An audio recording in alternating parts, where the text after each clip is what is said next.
James had been driving a yellow cab in Greenville, South Carolina for almost 3 years by the summer of 1947. It was honest work that paid decent money. He knew every street in the city. He knew which neighborhoods were safe and which ones were trouble. He knew where the bars closed late and where businessmen needed rides to the train station early in the morning. He knew the rhythm of the city like he knew his own heartbeat. But there was one street he avoided whenever possible. One street that made his stomach turn and his hands shake on the steering wheel. Bramlett Road. Especially the section near the slaughter yards. It was a hot August night when the call came through. James was parked outside a diner eating a sandwich and listening to the radio. The dispatcher's voice crackled through the speaker. There was something odd in the tone. Something strained. The dispatcher said there was a pickup on Bramlett Road, near the slaughter yards. Midnight pickup. James felt his sandwich turn to lead in his stomach. He stared at the radio for a long moment before reaching for the handset. He asked the dispatcher to repeat the address. The dispatcher did. Same street. Same time. James wanted to refuse. He wanted to say he was too far away, or his shift was ending, or his cab had engine trouble. But he could not. He drove a yellow cab, and it was his job to pick up a call when it came. No exceptions. No excuses. So he swallowed hard and started the engine and headed toward Bramlett Road and the slaughter yards. James had been out of town when the incident happened. That is what people called it. The incident. Like it was some minor thing. Some unfortunate accident. But it was not an accident, it was murder. Plain and simple and brutal. A fellow named Brown, who drove a cab with their company, had been robbed and stabbed to death in his cab. Brown was a quiet man. He had a wife and 2 small children. He worked long hours to support them. One night he picked up the wrong passenger and that passenger killed him. Just like that. A life snuffed out over a few dollars. The very next day, a man named Willie Earle was picked up by the police and put in jail for the crime. Earle was a black man who worked odd jobs around town. The police said they had evidence. They said Earle was their man. Earle denied it. He said he had nothing to do with Brown's death.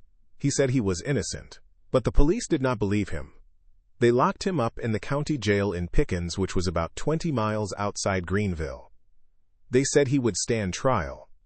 They said justice would be served. But some men did not want to wait for justice. Some men wanted revenge. A bunch of hotheads who drove cabs for the same company as Brown gathered together at a bar. They passed around a bottle of whiskey. They talked about Brown and his widow and his kids. They talked about Earle sitting safe in a jail cell eating 3 meals a day while Brown was in the ground. The whiskey made them angry. The anger made them reckless. They decided they were going to get the fella who stabbed Brown. They were going to make him pay. One of the men went out and borrowed a shotgun. Someone else got knives. They piled into several cabs and drove to the jail in Pickens. It was late. The jailer was an older man who was half asleep. The mob banged on the door and demanded Earle be turned over to them. The jailer protested weakly, but he was outnumbered and outgunned. He opened the cell and the mob grabbed Earle. Earle was terrified. He begged them to stop. He said he was innocent. He said he had a family. The mob did not care. They dragged him outside and threw him in the back of one of the cabs like a sack of garbage. The mob drove back toward Greenville. They took Earle to the slaughter yards on Bramlett Road. It was a desolate area, dark, isolated. The perfect place to do something terrible and not be seen. They dragged Earle forcibly from the cab. He was begging now, crying, pleading for his life. The mob did not listen. They started beating him, fists and boots, over and over. Earle tried to protect himself, but there were too many of them.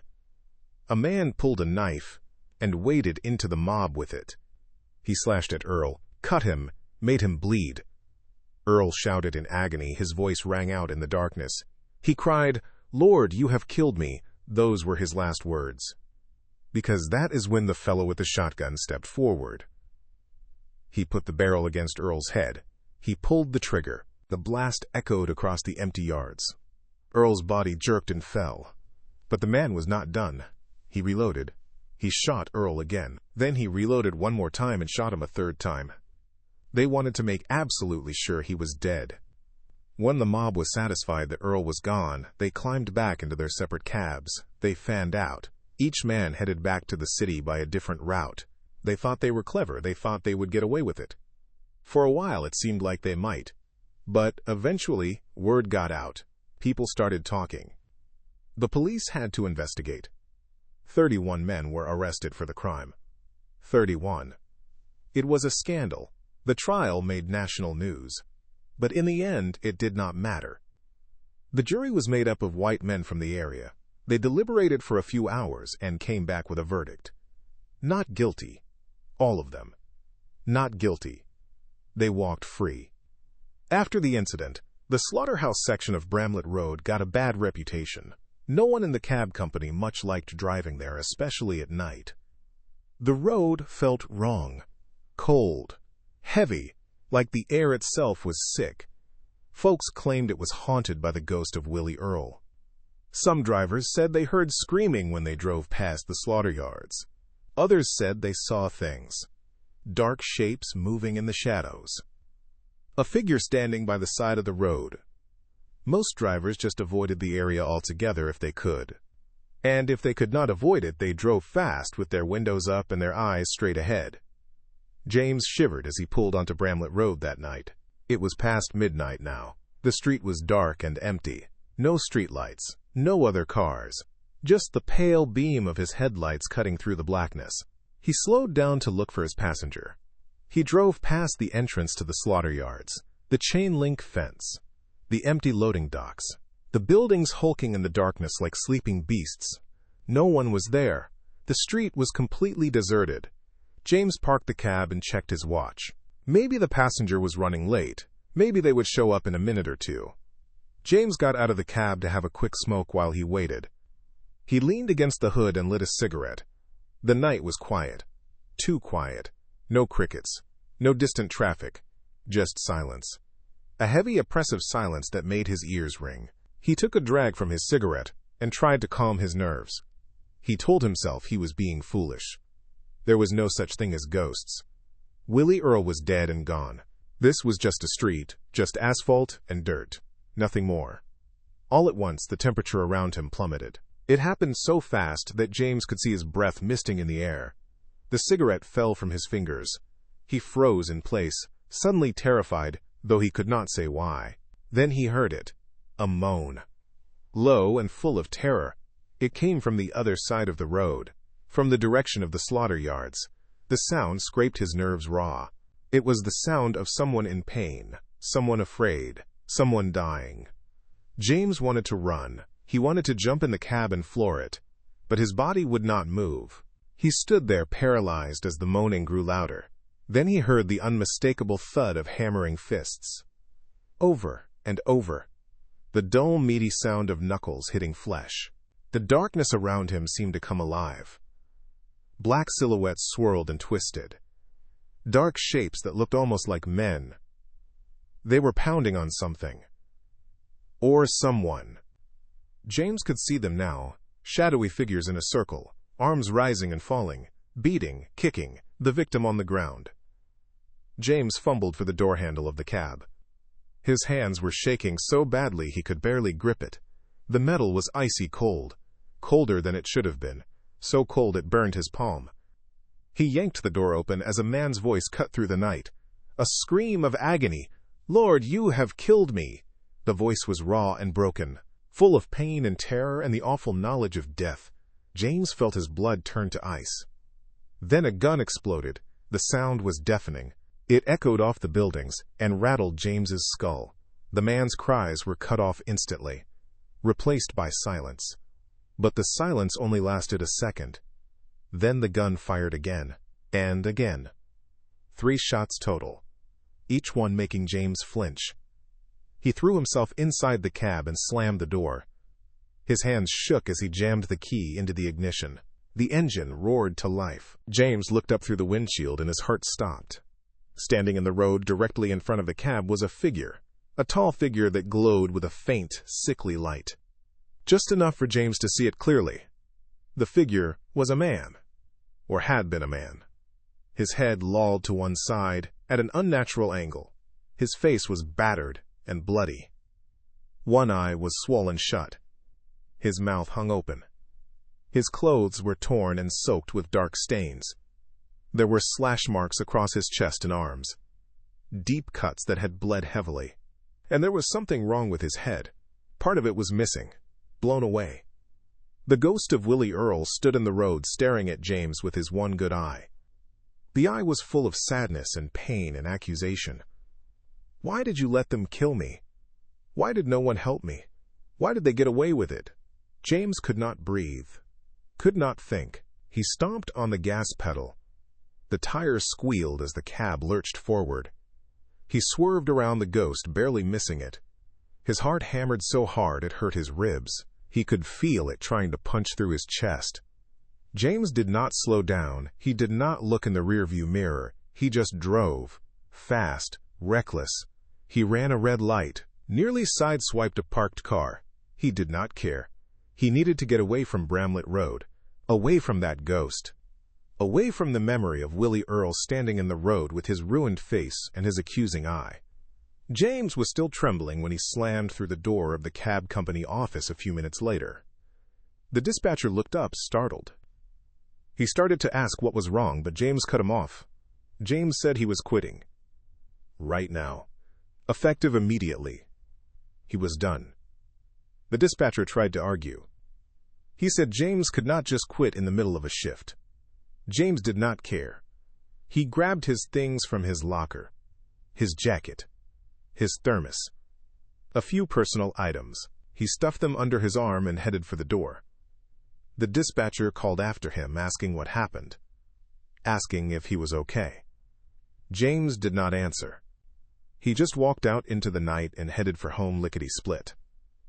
James never drove a cab again. He found other work, factory jobs, loading docks, anything that did not require him to drive around the city at night, anything that did not risk him being sent to Bramlett Road. He told his wife what happened, but she did not believe him. She said he had been working too hard. She said the heat and the stress had made him imagine things. She said there was no such thing as ghosts. James did not argue with her. But he knew what he had seen. He knew what he had heard. Years passed. The story of Willie Earle faded from public memory. The men who killed him went on with their lives. Some of them kept driving cabs. Some of them moved away. A few of them died, but none of them were ever punished for what they did. The law said they were not guilty. The jury said they were not guilty. So they walked free. But James wondered if they really got away with it. He wondered if any of them had gone back to Bramlett Road. He wondered if they had seen what he saw.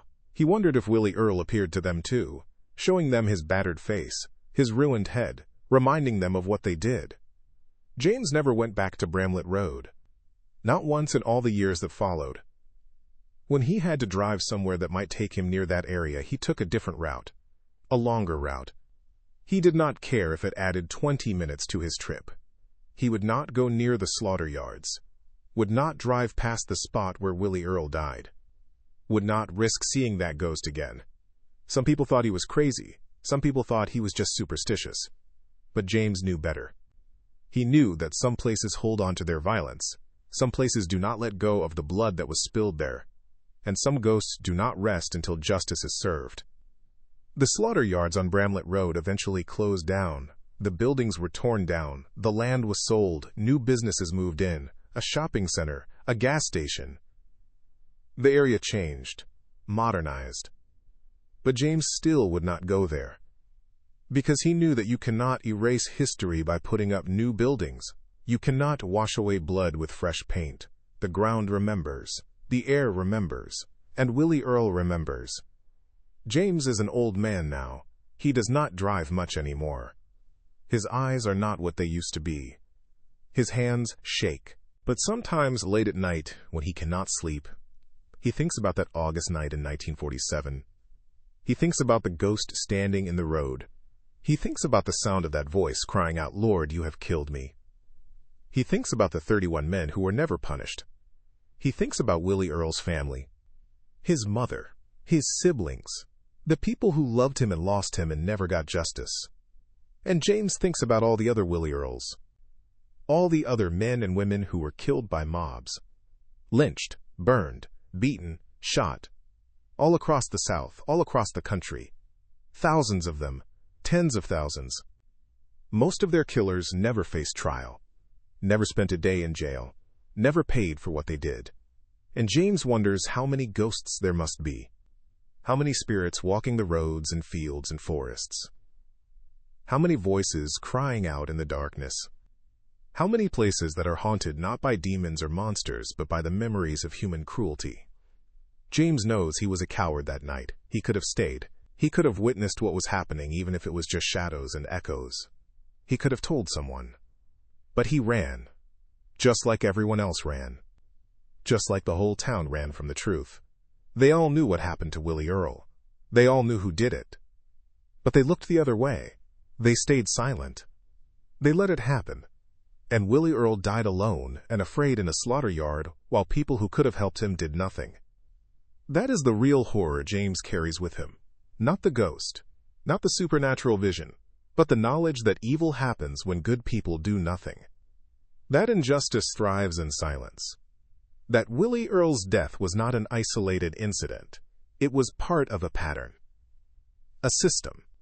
A culture that decided some lives mattered less than others.